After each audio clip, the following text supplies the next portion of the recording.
Do you want to make your own podcast?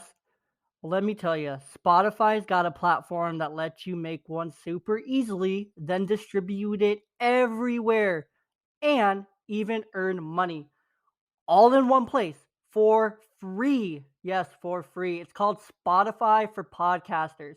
And here's how it works.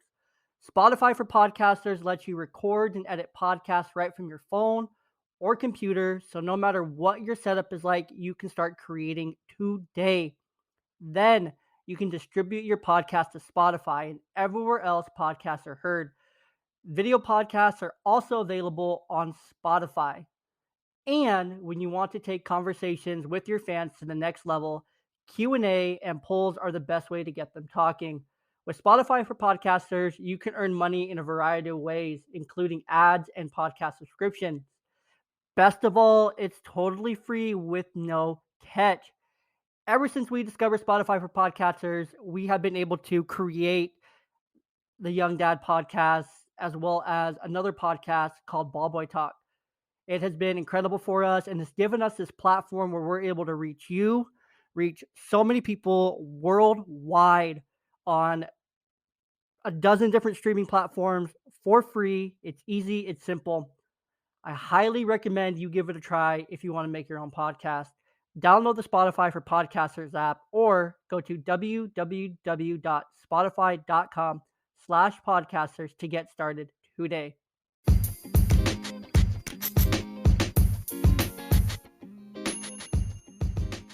Hey, welcome in.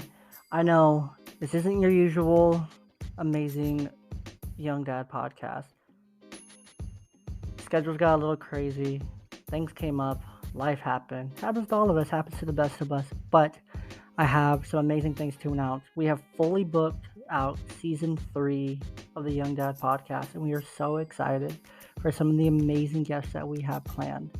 We have I want to tell you guys, but we have other podcast creators, we have comedians, we have life coaches, we have just some incredible people.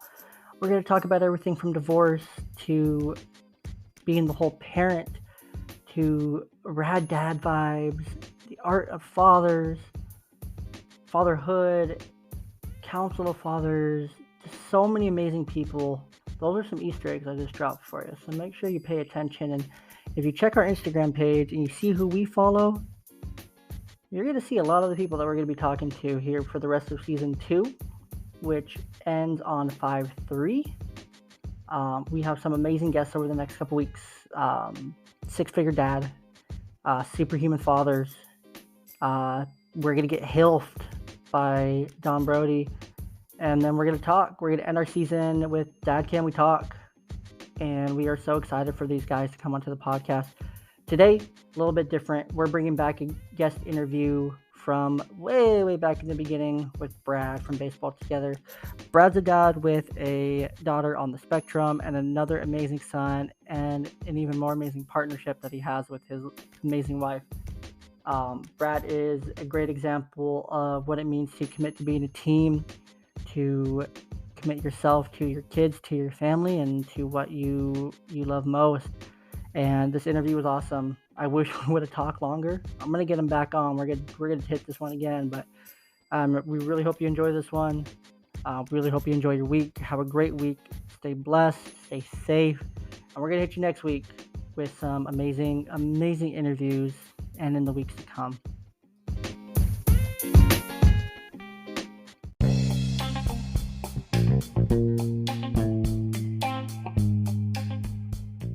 Ball Boy Media presents the Young Dad Podcast with your hosts, the Young Brothers, Jay and Aaron Young. It's about that time for you to pull up a chair, grab a juice box, grab a snack, come sit down and talk with us for a little while.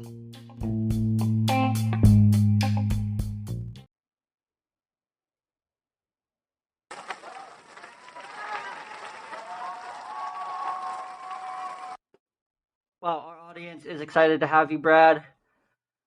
Thank you. I appreciate And it. they are on board with you being on Team Pineapple, not on pizza. So they appreciate that.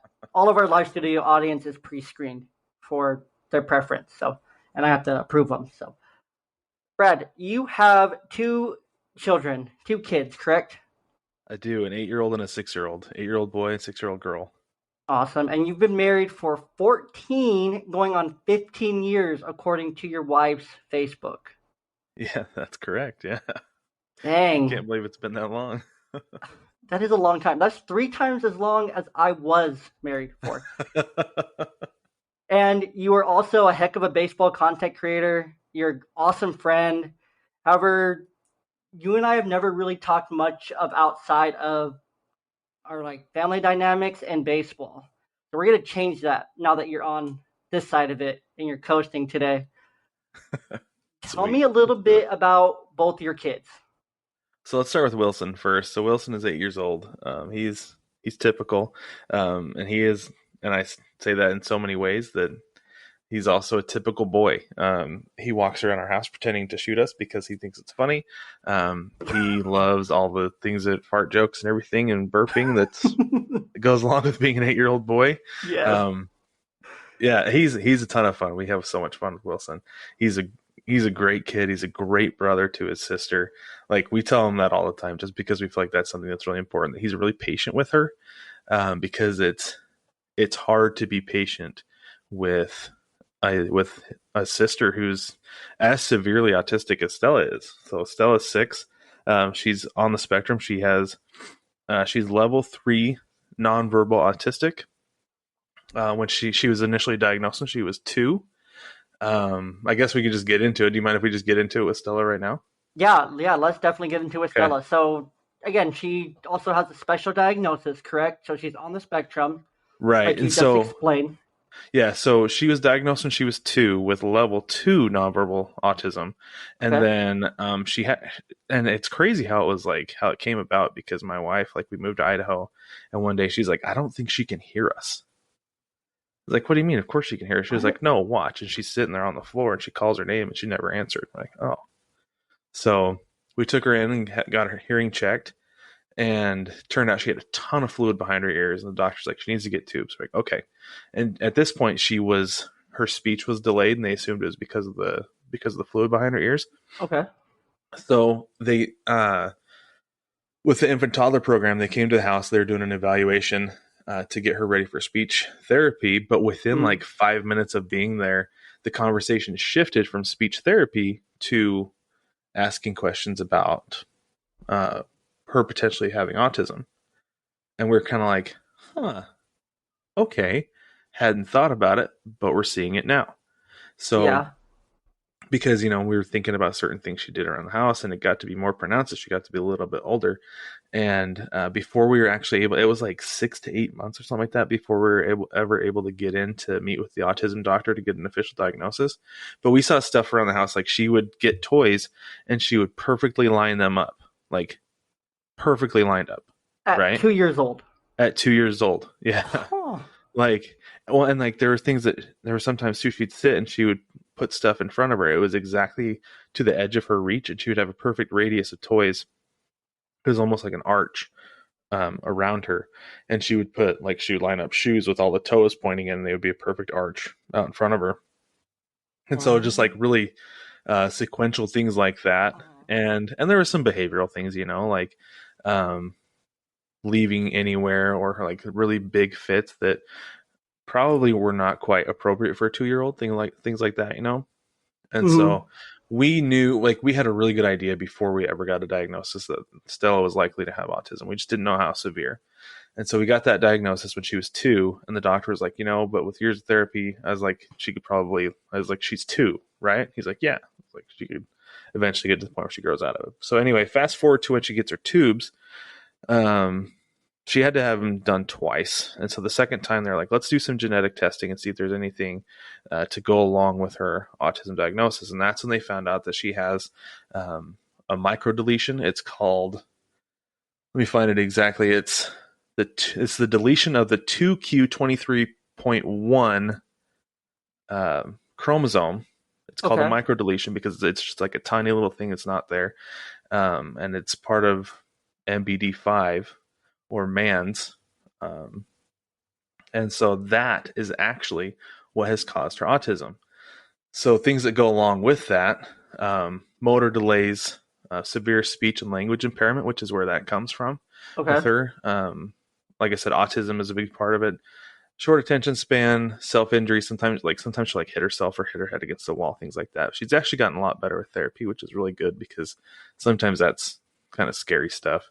Yeah, Um, definitely. but like sleep disturbance, she has an irregular sleep schedule. Like a lot of times, used to like clockwork, she would wake up at 12:30 in the middle of the night. Like we have a baby monitor for her just so we can hear her, and we would hear her Hmm. wake up and start playing in the middle of the night, like 12:30 every single night. It was crazy. Um, and another one that we haven't seen yet, knocking on wood for this one, is seizures. That's a big thing. A high percentage of people with this genetic disorder will get seizures. But like I said, we're fortunate so far to not have seen those yet. And then something else that's really interesting is hypotonia, which is low muscle tone. It's basically like her like the way it was explained to me is that like her tendons are like loose rubber bands, so Hmm. it's harder for her to do like for her to even like walk. Right? It's like she can walk and run and jump and everything like a normal kid, like a normal 6 year old, but she Hmm. gets tired really easily because it's harder for her to do those things because she has to pull harder to like lift her legs and things like that. So we have an adaptive stroller for her that we take her to the zoo in and we push her around in. We take that everywhere we go. Hmm. Um, we have a handicap uh, parking placard so that she doesn't have to walk from like the back of a parking lot. Even though sometimes we do, like if we go to Walmart, we'll park in the back of the parking lot just to get her the exercise. And then when we Yeah, come out, since she's probably tired from walking around the store, we put her in the car and we can push her out the rest of the way. You makes know, sense. so things like that. But like I said, we go to the zoo and we park at the front because we don't want to have her walk. You know, Yeah, however far. I've been to the Phoenix Zoo a few times, and it's great if you love playing Pokemon Go. The Phoenix Zoo is like a must. It is. You're right. It's great for Yeah. that, but I can also see how with her, I mean, she's 6 year olds as it is, don't have enough stamina for the Phoenix Zoo. Right. Yeah. So Yeah. that would be, She'd be she would be tuckered out and walking in from the parking lot if we had to park in the back. and then it would So just and be no fun for her. yeah, oh, and especially since she's a pretty big kid. Like she's I think she's like an inch taller than Wilson, Yeah, I've seen and pictures of them side by side, and she's bigger than she's a big Wilson. kid. Like there's no carrying Stella out of the zoo. I've done it once. I did it once when we first moved here, and I'm never gonna do it again because my back hurt the next day. Well, and it's so hot too. Like, man, Yeah. but Yep. yeah, so that was super informative. I'm a human services. That's what my bachelor's is in, Oh, right and on. so I have some pretty good experience with like autism and learning about these things and studying it and all that fun stuff. But you probably explained that better than I would have ever researched Well, I just mean, I live then. it every day, and one of the things that I love with Stella is that we decided we're done with kids. Like Stella is a lot of maintenance, and she requires a whole lot of attention, Hmm. and we figure, you know what, she requires a lot of attention. Her brother is going to need a lot of attention, so it's like we're done with kids. But one of the things that's nice that we love is that like she's like a forever baby because developmentally she's like anywhere between 18 months and 6 years in certain areas. Like she can read Yeah. sight words. Right, like I actually found that out last weekend. I put words on my phone. I was like, Stella, what does this say? And she was reading things like bicycle. Huh. It was really interesting to see. But at the same time, though, like she goes to bed every night and she has like little plastic toys, like toy food that's Velcro that you cut with a plastic knife Yep. because that's her toy of choice in the middle of the night when she wakes up. Makes sense. You know, and she sleeps in like an enclosed tent so that she doesn't get up and wander when she wakes up. So That makes stuff sense. like that, you Those are know, because actually she's too big for a pretty crib. cool. Yeah. No, that's all just like super interesting because you never. So you, of course, you learn as you go with Yes. something with having a child like Stella, where certain things she's going to be 6, certain things she might be 18 months, Yeah. and Yep. so just for you as her dad, I put father in the doc, but father just sounds like So so official. so official. But being a dad is hard enough, and Uh, when you have to add in pretty much, I mean, that makes sense now talking to you about it. It just clicked, light bulb went off, spectrum. It's a spectrum for everything, Hmm. and it's only going to Yeah, grow it's as time goes on. right. Yeah, and that's one of the things is that like you can't. I don't feel like you can put any two people or kids with autism like in the same spot on the spectrum, and that's why they call it a spectrum. Is because like I have a Exactly. cousin with autism, and she's married, and they live out on their own and everything, and she's incredibly high functioning. She's working on getting a bachelor's degree in something biological. I don't know. She's a genius. She's super smart. And then you got Stella, who is going to live with us probably for the Yeah. rest of her life, right? Because she's going to be a child, a small child. So it truly is a spectrum within like the autism world. But then with Stella, she's the other thing we call her our forever baby. We also call her the mystery baby, just because you don't know what you're gonna get from her day to day. You don't know what she's gonna surprise you with because there's always something. Yeah, I mean, because there are certain areas that are just there. She's constantly developing in so many Yep. different, all the different areas. They're just all over. They're all over the place, which Hmm. I'm sure has this child.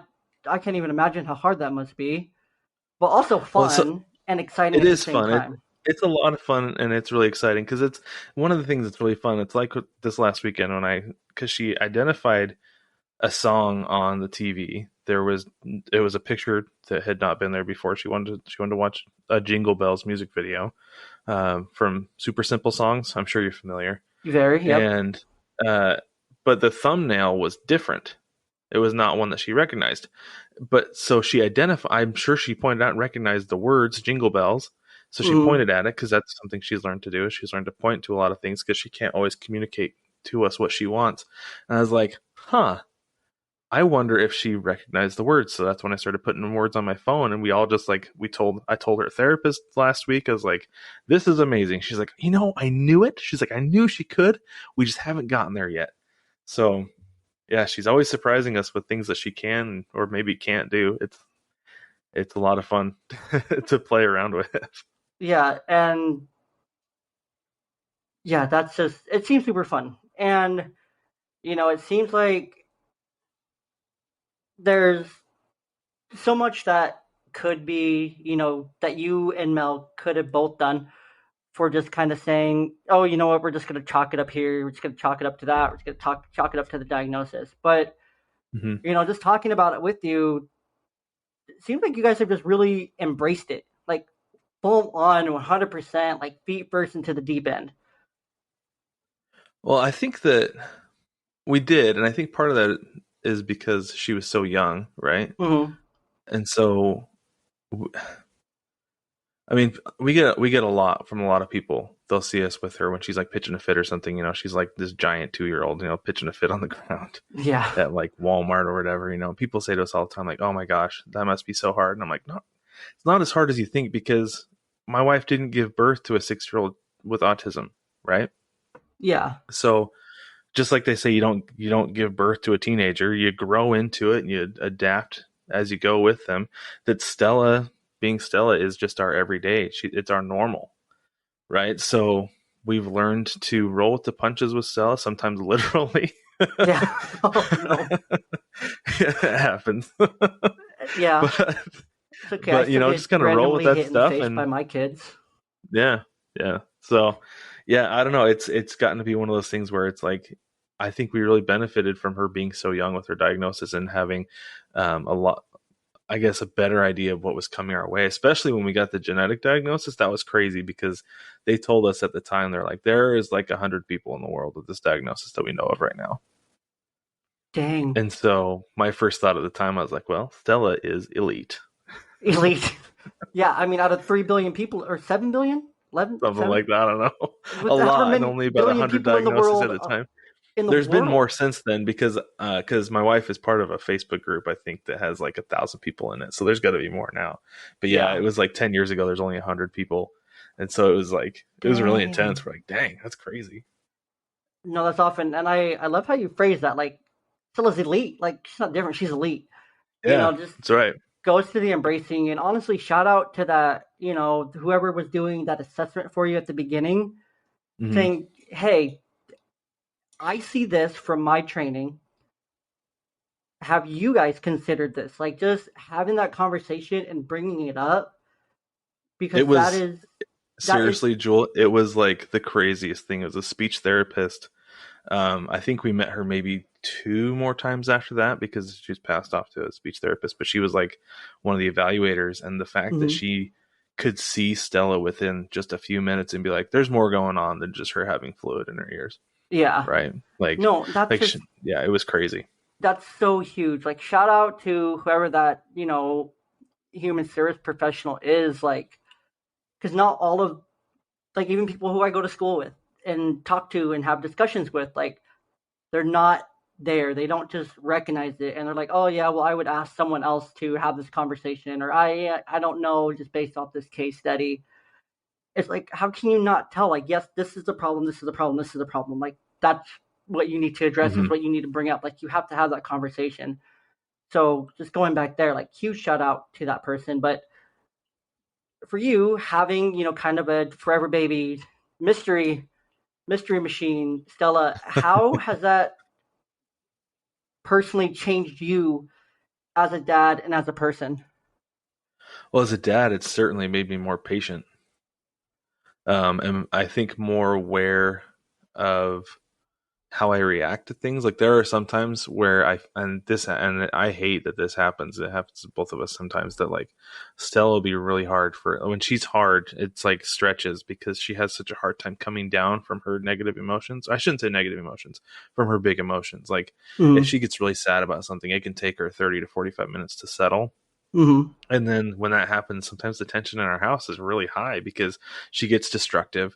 She gets physical. Like I have a scar on my leg from her scratching me because she used to scratch a whole bunch. Knock on wood, that doesn't start again. She threw a water bottle and broke our TV at one point.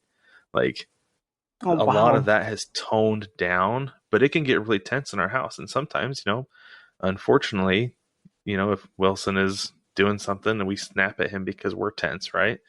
And Mm-hmm. so it's made both of us, I feel like, really aware of our emotions and how we're feeling and basically any given moment with Stella, and also incredibly patient with her, with him, because there are times that we just kind of have to be like, you know what, that's gonna slide right now. Which, Yeah. you know, and Wilson being such a great brother that he is to her, that he understands that like there are times he just needs to leave the room and let Stella kind of do her thing, Mm-hmm. right? Let her, like, we'll stand against the wall so that she doesn't kick a hole in the wall because that's happened before. And we let her kick our legs, which is fine because she's not going to hurt us doing that. But then Mm-hmm. when that's going on, Wilson knows to go up to his room, go into the kitchen, something like that. So I think as everybody in our family, it helps, like I said, it helps a lot with that self-awareness, things like that, like feel the room, what's going on, and kind of adjust how you're feeling, because we have to adapt ourselves to her because she can't adapt to us. Yeah. That makes sense. And just like you're talking about Wilson, I mean, he's 8 and he's grown Yeah. up with this from when he was 4. So Yeah. he's his And I mean, like he was younger than that even when a lot of it started, true, you but he's know? really been able to like as he's Yeah. learning, like his emotional intelligence must just be off the charts for an 8-year old. It is. And part of that is we did have him go to therapy for like a year or so just to Okay. help, because we did know it was hard and we knew it was going to be hard, Mm-hmm. on him because like I said before, like the attention that he gets is different than most kids his age. And so we've had a lot of talks with him about, like when he was really little, it was Stella's brain works differently. So we kind of need to be patient with that. We need to understand that she's not going to do the things we want her to do all the time. She's not always going to be okay with the way things work. And so that's been really helpful for him. And he loves his sister too. And she loves him, so that helps a lot. That she thinks he's just the funniest kid around, that he can just do something silly and off the wall, and she just belly laughs. And he does it for 20 minutes and makes her laugh so hard she gets the hiccups, Oh so no. so they get along, they play really well together. Sometimes she really aggravates him, sometimes he, because he's a kid, will push her buttons, and then he gets in trouble for it because then she's throwing stuff and getting mad. But Yeah, and it's that's like having kids. It's like, you know better, dude. Come on. Yeah, exactly. Like, what are you doing? You know better than that. Yeah. Oh, No, but sorry. I think it's great because you and Wilson have a YouTube channel that you guys do together, Yep. Willie B and Dad Gaming. which is just so cool. It's another thing, just, being a dad that you have to adapt like per kid. Even like for me with my two kids, like one needs attention a certain way, one needs attention another way. Hmm. And for you, you have to find that balance for both kids. Okay, Stella's gonna need this attention, but what can I do really special for Wilson that's gonna really mean a lot to him, kind of thing. And I just think that's amazing. Right. And that is something that we actually go out of our way to do. Mm-hmm. Because so Stella goes to therapy 5 days a week, year round. Like coming up this next week, like Wilson's going to be out of school for the entire week, and Stella will go to therapy Monday through Wednesday. Thanksgiving week, she has Thursday and Friday off Mm-hmm. for Thanksgiving. And we already decided before then, like, okay, that's 3 days with just Wilson, and what are we going to do? Like, I'm taking an extra day off work so that the three of us can go do something, and we do that a lot during the summer too, when Stella's still going to therapy and Wilson's home from school. We think of things that we can go do just the three of us, just so that he can get that individual time with mom and dad, and Wilson and Mel will go do stuff just the two of them a lot of the time too during the summer. So that's something we talked about, and part of the reason, like I said, we decided not to have more kids, just so that he can have more individualized attention, because he needs it, you know especially kids at his age. I feel like are going to need, he's not going to want it in 5 years, but he'll get it. Mm-hmm. you Yeah, know still get it. He might not want it, but sucks to be him. Yeah, as a teenager he's definitely not going to want it, but No, he's gonna be like, we'll be nope. there to give it to him. Yep. But I mean, I'm sure that might change as far as like the parents and stuff. But I'm sure when it comes to like Stella, even when he's a teenager in 5 years, it's like, oh, I got to be there for my sister, or I gotta, I really Hmm. need to spend time with Yeah. my sister. Look out for my sister, because I mean that's just being a big brother, having a little Right. sister, and I mean that part of you only develops and grows as, and Hmm. especially the way that you guys support him as an individual, that's only going to just help everything. Yeah. Yep. Yeah. And it is going to be interesting to watch how their dynamic changes, and see, like, because he's already kind of protective of her. Mm-hmm. So I'm interested. I'm curious to see how that develops over the years. I'm sure it's only going to get more protective and more loving and Yeah. just awesome. So, Brad, what would you tell another dad in particular, or even just a parent, a mom or a dad? Let's just say parent, but more so geared toward a dad, because dads can be really stubborn when it comes to having to Yeah. admit there's something wrong with their kid, because moms kind of know. That's just kind of a natural motherly instinct. Dads were a probably oblivious, or b, we Hmm. don't want to say it's my kid. It's something that just my kid. What would you tell that dad that is on the fence about having their child tested? Well, the first thing is, if you have any concerns, do it. Like, because the sooner you find out that they need help, that there is some kind of issue, that maybe they're on the spectrum, then you can get them the help that they need. Like Stella, one of the first things the doctor told us is he said she qualifies for. He's actually, it wasn't even qualifies. He says I would recommend her getting 40 hours a week of ABA therapy, which is pretty intense. Yeah, that's a Beyond lot. pretty That's a intense. full That's time super job. intense. Yeah, exactly. It's really intense. And it's really intense therapy. And he also said that she's going to need occupational therapy. She's going to need physical therapy, speech therapy, so all of it. And so then it was like, as soon as we knew, we could get the ball rolling on that. Mm-hmm. And, for a kid being diagnosed as level 3 nonverbal, Stella has a lot of words. She can label just about anything. She can a lot of the times tell us what she wants. She can sing songs. She can recite movies. One of her favorite things to do right now is it's from Toy Story. She goes, "Will you boys stop it?" Because that's one of her favorite movies. She'll just like walk around the house. "Will you boys stop it?" So she can quote movies and things like that. But the difference is that she's not communicative necessarily. Like we cannot have she's not conversational. That's what it is. Like we pick her up from school and we say, Stella, did you have a good day today? And her scripted response is, if she had a good day, is to say good day. Things like that. Mhm. And she know like 99% of her communication is scripted. It's when this happens, you say this. She sees somebody in the morning, she says, "Good morning, I'm glad you made it," because that's what her therapist says to her when she gets there, or one of her old therapists said. Okay. So, uh, but she has gone from having no words to being able to say, "Gosh, she has a ton of words." Like I said, for a kid who is nonverbal. Yeah. But that's because we were able to get her into speech therapy earlier, and we Yeah. were able to get her into ABA therapy early and get her into a center that works for her and works really well for her. And so I feel like if you have any concerns, if you have like any inkling that there might be something going on with your kid, I'd say get them tested immediately, just so you can get them in and get them the help they need right away. Because that was one of the things we thought we'd keep an eye out on. Because like I said, I have actually a couple cousins with autism, and Yeah. so I was kind of like, let's keep an eye out just in case, because there's a pretty good chance, you know. Yeah. So yeah. Anyway, Because you never know. And I think you hit it perfectly there. If you have that inkling, if you're thinking about it, the worst thing they're gonna say is, "Yeah, there's something wrong with your kid. Let's do more testing and let's figure it out." That's why they have so many well checks between like yeah, birth and three yep, years old. I mean, you go every 6 months hmm, for the first 3 years of their lives. Like, and they ask you, "Do you have any concerns? Do you have any concerns?" That's the pediatrician's job. That's what they're there for because they understand that kids are hard. They went to school for 12, 15 years to understand these hmm, kids and to understand these different things. They know what they're looking for, but they're not at home with the kid. And so I 100% agree with you. Just from the other side of it, being on like the caseworker side of it, like don't be afraid to go and ask your pediatrician, "Hey, can we set up an extra appointment? Like this is concerning, or I have this concern." yeah, Like don't be yeah. afraid to say Don't sweep.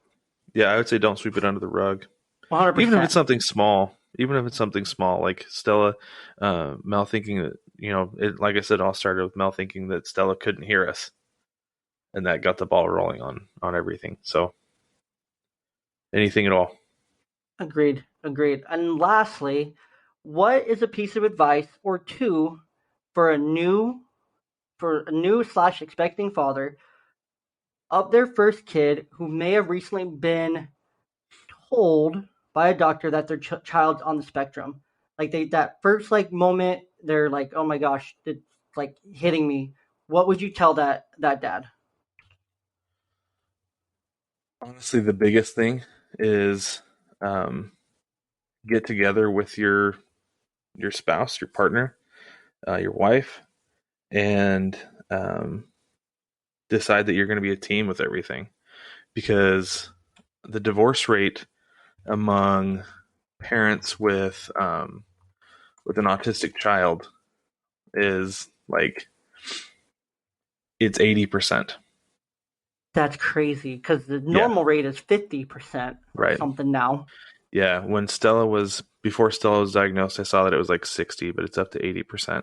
So for me, I think the biggest thing is just like decide early that you and your wife or your partner, whoever, that you're going to work together to make sure that you get your child the help that they need. Because because we brought that up to the doctor, it's like, wow, like why is the divorce rate so high? And he said it's because of this. Because 99% of the time, or probably 80% of the time, the wife is in charge, the mom is in charge of taking care of the care for the child because the dad is working typically, right? Yeah. Like that's what happens a lot. And so what goes on, or whichever parent is in charge of providing, like lining up the care for the child, the other one is like, well, just fix it, just figure it out, just get it done, Yeah. right? So then Very unsupportive. the other parent is in it alone, right? So I feel like you have to establish early that you're going to be a team in figuring out the best path of care for your child. And not only will that work out really well for you, but it will also work out better for the child Dude, I love because that. then And they'll be on the path to getting the best care for them. I love that. I love that. And even if, you know, the two parties do get divorced, even Uh-huh. in the case of a divorce with a child who's on the spectrum, even without children on the spectrum, like, you still have to agree that you're a team, that you're in it for the best outcome of the child. Mm-hmm. So even if Yeah. the two parties, you know, the couple that has the child on the spectrum, they're planning on getting divorced or they're wanting to get divorced, like, still be that team. I 100% agree with you. I think that's super important. I didn't even think about that, but that makes sense because you have to be on the same page. You have to communicate. You have to really push your relationship and expand your relationship to that point where there's more communication, where there's over communication, there's Mm-hmm. more Well, compromise, and there's more sacrifice on both ends. right. And one of the things is it's not easy to do that either because like Mel and I like I feel like to this point we've been really good about working together with things, but I mean I work all day now and Stella's getting ready to age out of her therapy center, so we got to find a new place for her next year. And so she's been working really really hard finding a new place, and she's going and touring, interviewing therapists and things like that while I'm sitting at home working from home, right? So, because I can't go do those things with her, instead she has to come back and tell me about them. But she's got to go through the stress of going through, um, talking to these people, doing these tours, and even like getting Stella evaluated with the school district, right? Mm-hmm. Like that was a terrible experience I because they were bet. pushing so many buttons for her, and but I was sitting at home working, Yeah, and so in that case, the best thing I can do is be supportive and put in as much input in toward the care as possible and be supportive of Mel that recognizing that this is not easy, that this is hard, and that to this point she's been doing this much by herself. And so yeah, I think that that's another thing too, is recognizing what the other person is doing, and supporting them that way.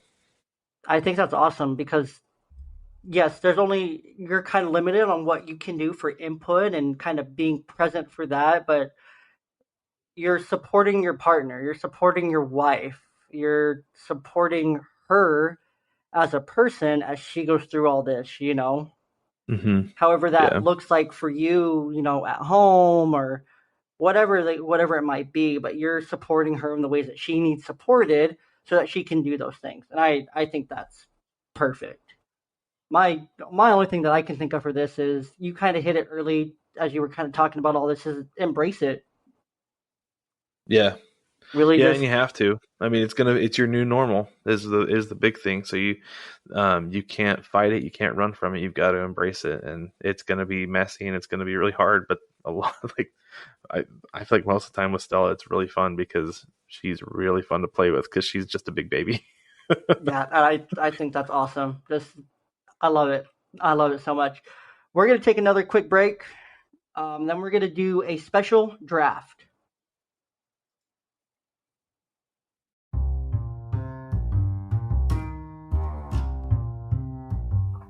Hey, hey, you, are you still here with me? Thank you so much for listening all the way to the very end. Definitely appreciate it. Don't forget to leave 5 stars, leave a comment, leave a review. Head over to YouTube, subscribe, follow us on Facebook, Twitter, Instagram, all the social medias, even TikTok. And all of those links, plus every single deal that we have in affiliation, you can find in our link tree. Just by going to the show notes, clicking the link tree link, it really does help us just with likes, 5 stars, subscribes, all of that. It's a great way to support us and it really helps us keep going. We really appreciate you. Have a wonderful day. Can't wait to be with you next week.